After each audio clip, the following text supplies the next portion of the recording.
Hello sa lahat ng ating mga dedicated na guro at personnel ng DepEd. Ngayon, himay-himayin natin ang isang napaka-importanteng update, ang bagong guidelines ng Department of Education tungkol sa wellness leave. Okay, so para magka-context tayo, ito mismo ang sinabi sa DepEd order. Kitang-kita dito na kinikilala talaga ng departamento yung bigat ng trabaho at stress na pinagdadaanan ninyo. Kaya naman, bilang tugon, inilunsad nila ang policy na ito. So kung may problema, ano naman ang solusyon? Dito na nga papasok ang wellness leave. Aalamin natin ngayon kung paano ito makakatulong para mapangalagaan ang inyong kalusugan at well-being. Heto yung mga pag-uusapan natin. Ano ba itong wellness leave? Para kanino ito? Paano mag-apply? Ano yung mga rules? At syempre, bakit ito napakahalaga? Tara, simulan na natin. Okay, first things first. Ano nga ba talaga ang ibig sabihin ng wellness leave? At ang ganda nito kasi hindi lang siya para kapag may sakit ka. Pwedeng-pwede mo itong gamitin para sa mental health care, para sa mga physical wellness activities, o kahit para lang sa isang break na kailangan mo. It's a proactive way to take care of yourself. Okay, next question. Sigurado akong ito ang nasa isip ninyo ngayon. Kasama ba ako dyan? At ilang araw ba ang makukuha ko? Good news! Tingnan ninyo, napakalawak ng sakop nito. Permanent, temporary, casual, contractual, substitute, provisional, at oo, kasama rin dito ang ating mga kasamahang sa ilalim ng Contract of Service o COS at Job Order o JO. Halos lahat kasama. At heto na, ang sagot sa tanong na ilan? 5 araw. Bawat isang kwalifikadong personnel ay may 5 araw na wellness leave na pwedeng gamitin sa loob ng 1 taon. Pero, para malinaw sa lahat, may mga exceptions. Hindi sakop ng DepEd order na ito yung mga personnel na ang sahod ay galing sa pondo ng local government units o LGUs. Hindi rin kasama yung mga kinuha through an agency or a firm. Okay, so qualified ka, alam mo na may 5 araw ka. Ang tanong ngayon, paano mo ito i-apply? Pag-usapan natin ang step-by-step process. Unahin natin ang ating mga non-teaching at related teaching staff. Medyo straightforward lang para sa inyo.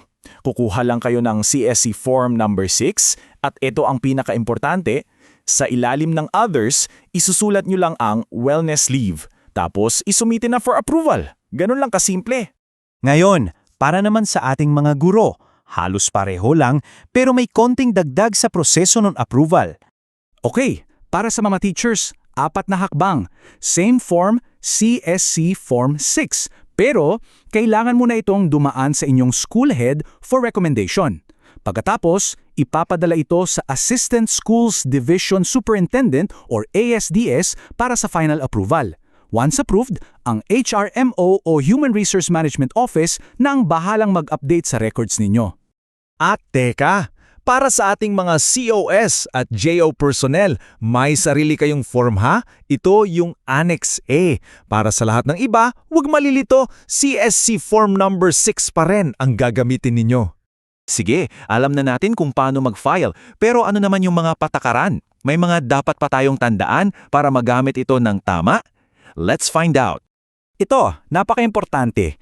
Mayroon kang 5 araw sa 1 taon, pero ang pwede mo lang kunin ng sunod-sunod ay hanggang 3 araw lang. So pwedeng 2 araw ngayon, tapos 3 araw sa ibang buwan, basta hindi lalagpas ng 3 magkakasunod na araw.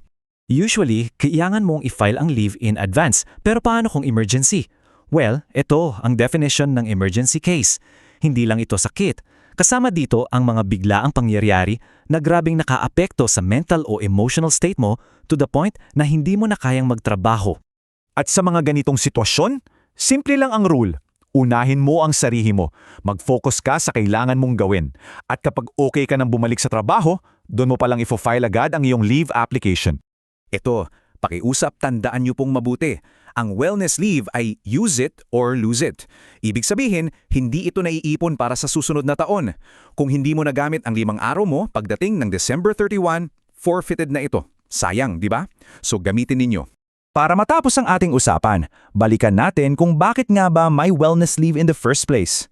Ano ba talaga ang puso ng policy na to? Ito ay isang tool para sa inyo. Ito yung pagkakataon ninyo para alagaan ang sarili. Gamitin ninyo para mag-recharge, para palakasin ang inyong mental at physical health, para labanan ang stress at burnout. Deserve nyo yan. Kaya iiwan ko sa inyo ang tanong na ito. Gayong alam nyo na ang lahat ng ito, Paano mo balak gamitin ang iyong may 5 araw? Isipin nyo, planuhin nyo, at ang pinakamahalaga, gamitin nyo. Your wellness matters.